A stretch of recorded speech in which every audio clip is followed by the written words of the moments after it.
Hello, everyone, and welcome to the Dr. Duke Show. I am Dr. Duke, and I am really happy to be joined today by Pastor Dave Scarlett of His Glory. This is a remarkable story, and this 24 minutes is going to go by really fast, Dave. First of all, it's nice to meet you. I'm really nice to actually be face-to-face with you, and I think you probably get this a lot. Can you tell us a little bit, before we begin, the life-changing event that really changed the trajectory of your life and made you commit to an organization, an idea like His Glory? Yeah, well, I'm a Marine, and I rose the rank of the corporate world really fast. I was a director of 3 Fortune 100 companies, the last being AT&T Wireless. And then I had a near death, actually died 3 times, went up to heaven. The Lord showed me the beauty of heaven, and He showed me that I had a report card that was not full. And He brought me back over a long period of time of rehabbing and coming back. He said, "I'm going to set you apart, my son, for my glory, His glory." He named the name of the ministry and gave me my marching orders. And I came out of the corporate world, and after many hours of Bible study and getting closer to Him, to know who He is. And he's guided me every step of the way, and that's where we're here today, to give Him the glory. That's why He's called the ministry His Glory. Not my glory, it's His glory. I mean, it really is a Paul on the road to Damascus story, isn't it? The epiphany here is wonderful. And I got to tell you, in the same way Paul was blessed with all those followers who became Christians, the success of what you've put together. So 25 million people worldwide are watching and paying attention. How were you able to do that so quickly? God. It's totally God. There's nothing I could do in the natural. I have a strong background in the corporate world, in telecommunications and business, but there's no way I could come up with any type of a plan that could compete with God's plan. You just let Him guide you, and He leads us every step of the way, and it's all for Him and all from Him. I really love the lion. I don't know if you were consciously trying to have Aslan, the great Christian lion from C.S. Lewis, but boy, what a stunning image that is. And let me ask you, because for those of us who don't know, it's a multifaceted thing that you do. Talk about what His Glory is and all the different things that you are working on. Yeah, well, first the lion. The lion is the theme for His Glory. I found out in 2015 or 2016 that I was literally from the tribe of Judah. So God had this thing planned before I even knew it. I never thought I was going to be Jewish. I didn't know I was going to be from the tribe of Judah. And I definitely didn't think I was going to be a pastor reaching millions of people for His purpose and His glory. I'm the least likely that could ever become a pastor and do what we're doing. So that's why it's in God's hands. He's guided us every step of the way in the things that we're doing. We started out with Bible studies. We've got the entire Bible taught word for word on our website. We do a Sunday service to reach people that don't have a home to go to, a physical building. We do that every Sunday. We do praise music. We have several different praise teams. And then we run on hisglory.me 24/7 types of programming, anywhere from Take 5, where we interview generals here in the United States, generals in Israel, and then 40 different programs that run 24/7 on hisglory.me. And then hisglory.tv, we do movies and documentaries. We did Capital Punishment, the truth about January 6th. We're doing a documentary with Mickey Willis that will come out in the spring about our trip to Israel and all the Israeli generals that I know. And we've done a couple southern borders to show you what the southern border is really like. So we do movies, documentaries, music, and then 24/7 TV. We pretty much got our hands in a lot of different things. It's wonderful. And I love that you're working with Nick Searcy. I mean, there's a warrior for Christ right there. In a moment, if with your permission, I'd like to show the trailer for that, because I know your influence is behind that too, to a large degree. One of those Christian movies that everybody needs to see, because I think what you do, what people like Kirk Cameron, Nick Searcy do, is you're really providing a niche. a place where people can go to consume all sorts of media, to have to know that they're not alone, to be able to see entertainment like this that is godly, that helps move people towards the light, not away from it. So take a quick look at capital punishment, which I love the pun. It's CAPITOL. It's the idea that what happened on January 6th is not what the mainstream media is telling you. Go ahead and row that, Mike. These are domestic terrorists. The 6th was all deception. The level of sophistication, tactic. People were putting on Trump stuff beforehand or taking it off afterward. Jorge's been an FBI informant for a number of years. On January 6th, I said, "Are you working?" He said, "Yes." This is treason. They want to criminalize dissent. The FBI, you have a federal search warrant for the property. Come out with your... I opened the shutters that had the battering ram, so I hear boom. Then they told me to come out, a whole bunch of red dots all over my chest. They're hunting down Trump supporters like dogs. I just walked into a crowd of people. We've been screaming, we've been fighting, and now I want you to pray with me. I spent the next 3 weeks in jail. They put me in a cell by myself, total solitary confinement in a cell not much bigger than a walk-in closet.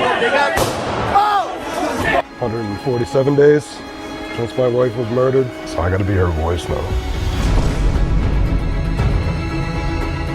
Thank you so much for helping to be a voice to get these messages out. It always amazes me how it's a trick of the devil, right? That what they accuse you of doing is exactly what they're doing, and they use the lie as cover. How closely did you work with Nick and the production here? We financed nobody would touch this with a 100-foot pole, and this is the most censored movie ever. And the Holy Spirit had me step up and say, "We'll finance it, help finance it." And then I made a call to a dear friend of mine, and within 24 hours, we were able to fund the movie and get that out. It was censored like no movie ever, according to Nick and Chris Burgard, who are coming from Hollywood. We are bringing out Capital Punishment 2.0. That will be out hopefully by the 4th of July. And this time we're going to give it to the world for free, just based on donations. And proceeds of those donations are going to help the people that were impacted on January 6th. Fantastic. How can people who want to see the first one, how can they access it? They can go to our movie site and documentary site, www.hisglory.tv. You can get that. It's 25% off right now. And then when we launch the next one, which again, hopefully will be around 4th of July, that will be free. We're going to get it out to distributor everywhere. Rumble's going to work with us, Truth Social, everywhere we can possibly get this out. We're going to get it out for free.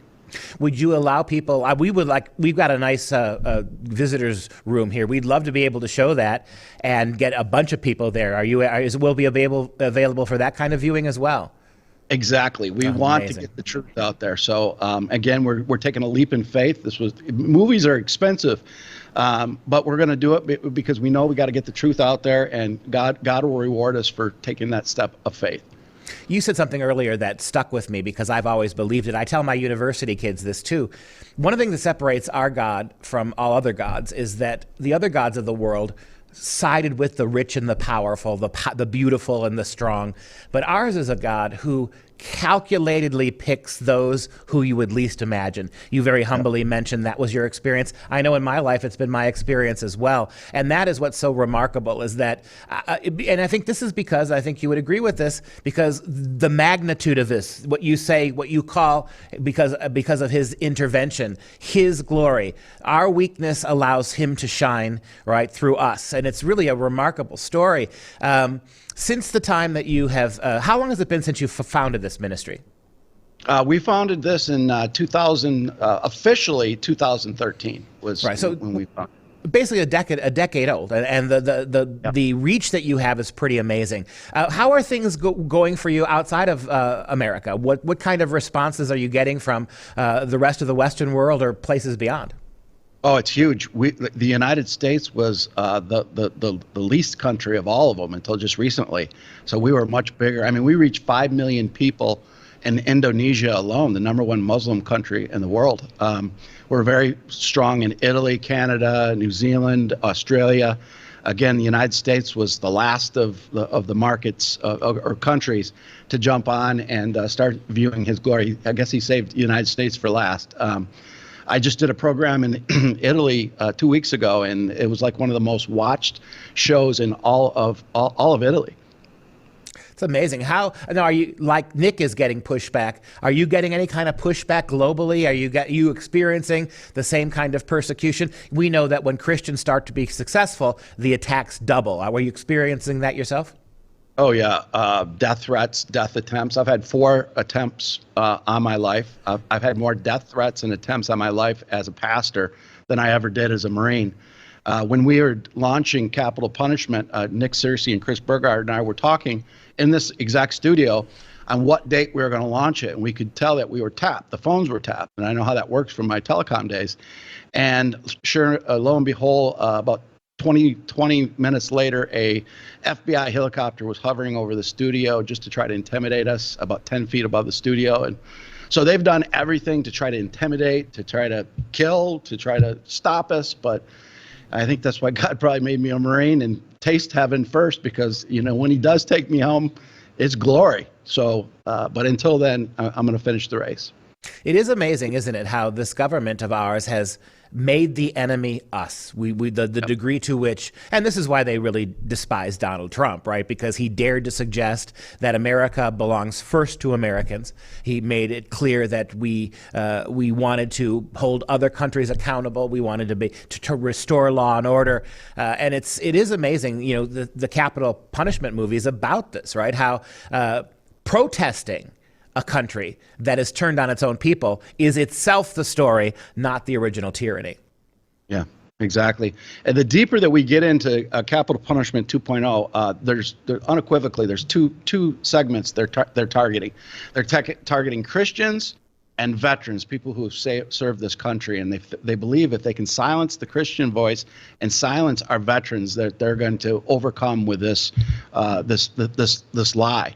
But the Christians are rising, the remnant is rising, and the former military and veterans are saying, nope, that's not what I put my life on the line for this Constitution. I'm going to fight for this great republic, the United States of America. I think that is a great access point. I agree with you. I would add one thing to that. They're going after our kids, too. If they grow up, for all the attacks on adults and veterans, people like you who were a Marine, you can stand your ground. But in our public schools, in our kindergartens, our middle schools, all the trans garbage, the anti-God, the anti-theistical stuff, all of this, you're growing up a generation of kids who don't know what you and I knew that allows us to persevere. And that's what really scares me. Yep. But God is going to flip it around. Yes, he will. Do you do any education outreach? I know you're kind of a bit of a polymath. You're interested in all sorts of different cultural issues. And I know one of the things that we have in common is a love of the classics and the traditional great books of Western culture. So what do you would like to see happening on the education front?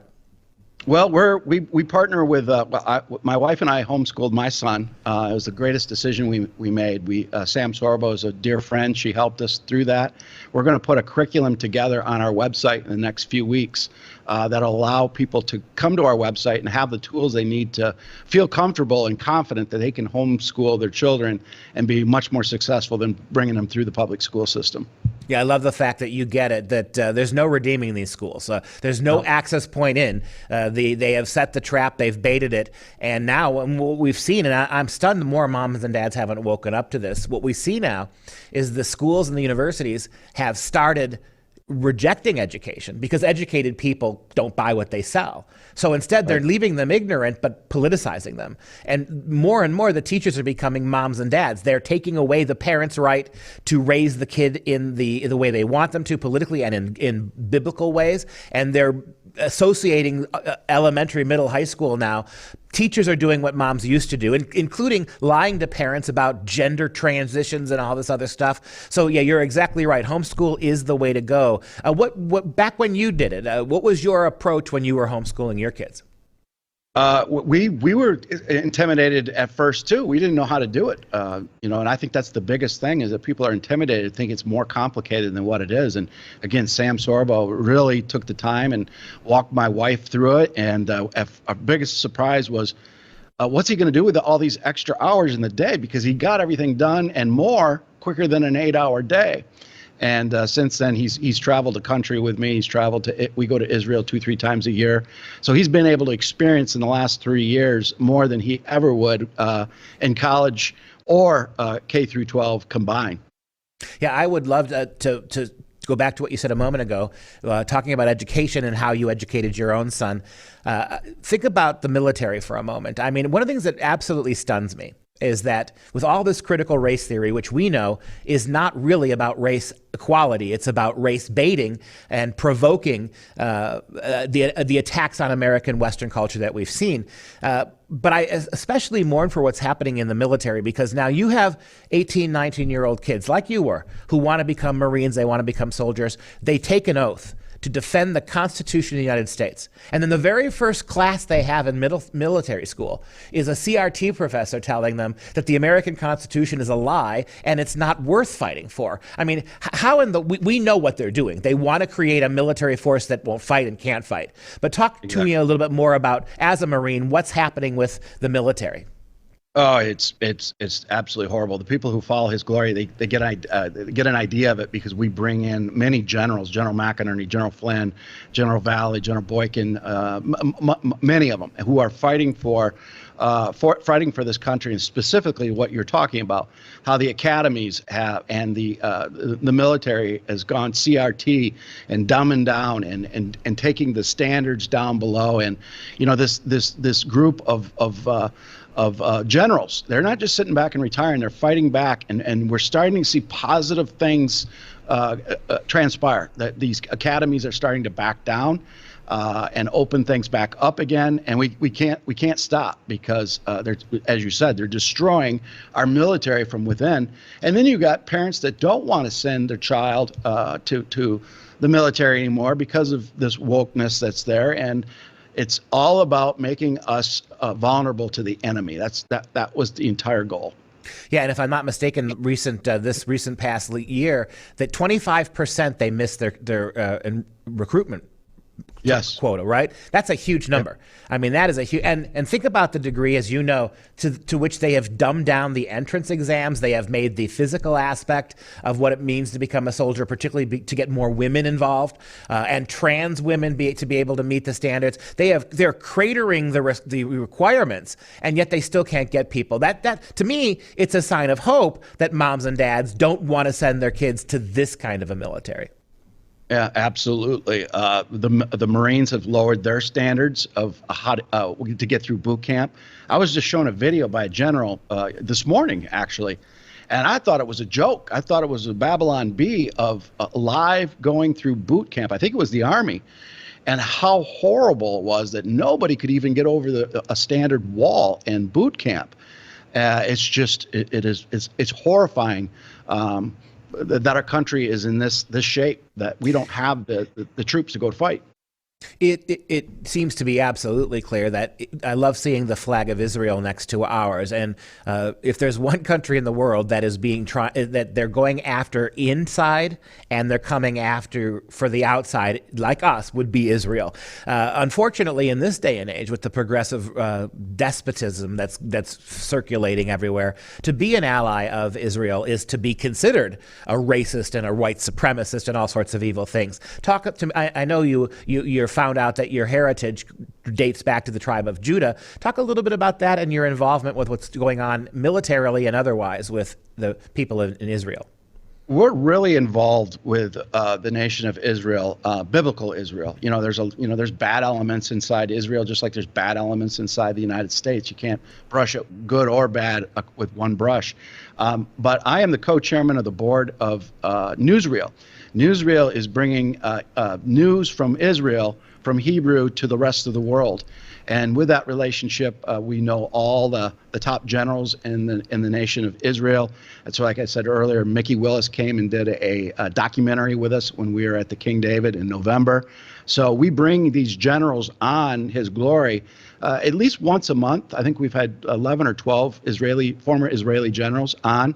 And I talk to them very often, and they know that the evangelical community is the hope for the nation of Israel, to know how biblically it is important to support the nation of Israel, because they're under attack, and this current administration is not supporting the nation of Israel whatsoever. I, as an academic person and an advisor, I have spent a couple of years working with a large group of Jewish folk, Orthodox Jews, in places like Morrissey, New York, outside of out of Manhattan, and they are being absolutely persecuted by the Department of Education in New York. They do not want the Jewish Orthodox people to be able to educate their kids in the Torah. They're insisting that they have to have sex ed and they have to have all this radical this and that and the other stuff, the CRT stuff. So there's a real war raging for Jews in this country, unless you're a radical, liberal, ethnic Jew who doesn't care about God. If you're a serious, devout Jew in this country, they're coming from you just as serious as they're coming for everybody else. And so it's been really interesting for me to watch that struggle. They're deeply, deeply patriotic people. They love this country because of the freedoms they have to educate their kids, and now they're trying to take that away, just like they're trying to take away the rest of our rights as well. Absolutely. Yep. You just look at our universities, you know, that you would never think after the Holocaust that you would see this outward anti-Semitic happening at our universities. But University of Michigan just had an issue a couple weeks ago, and Stanford had one. It keeps going and going and going. They're attacking the Jewish people, and they're attacking Christianity. Yeah, I'm a 10-year university at the University of Wisconsin. I had a group of kids last semester. I'm an English professor. My major area of study is the Western classics, the Bible all the way through Tolkien and Lewis. But something came up in one of the books that we were reading, and I mentioned the Holocaust. This was 25 English majors. 17 of them, I had to explain what the word Holocaust meant. 17 out of 25 junior and senior English majors couldn't tell you what the Holocaust was. It's sad. I was given a book when I was in the King David Hotel in November by General Gail Hirsch. He is Benjamin Netanyahu's right-hand person with military affairs today. And the book is this big, and in it was just the blank pages of 6 million Jews that were killed. And they told me that if we don't wake up in America and stand up for the principles and support Israel, it's going to happen not only to Israel again, but to the United States. Well, I think capital punishment shows that it is happening, right? Not obviously with gassing executions, but no representation, locking people away, not providing them what they need to defend themselves, delaying trials, all that stuff. This is what the Nazis were doing between 1933 and 1936. It's really shocking. But before we run out of time, one of the most interesting and I think really necessary thing that you guys are doing are the revivals. I mean, boy, we have not had anything like what you're doing since the great Jerry Falwell, and I want to thank you for doing it. And please talk about the revivals. I think the next one's coming up April 1st, but give us the information. We've got a flyer here. Talk to us about this.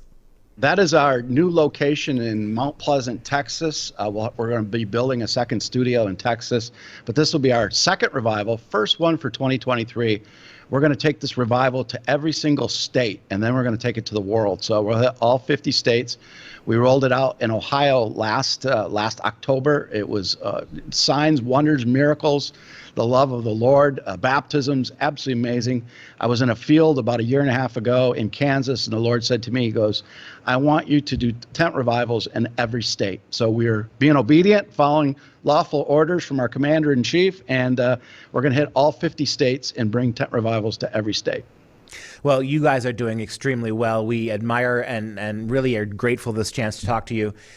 Please keep staying close to your calling. It's working. Freedom Project, we stand ready to help you any way you wish, and I hope we can get together and talk a little more broadly so soon in the near future. Why don't you let everybody, thank you, and let them know where they can find you guys.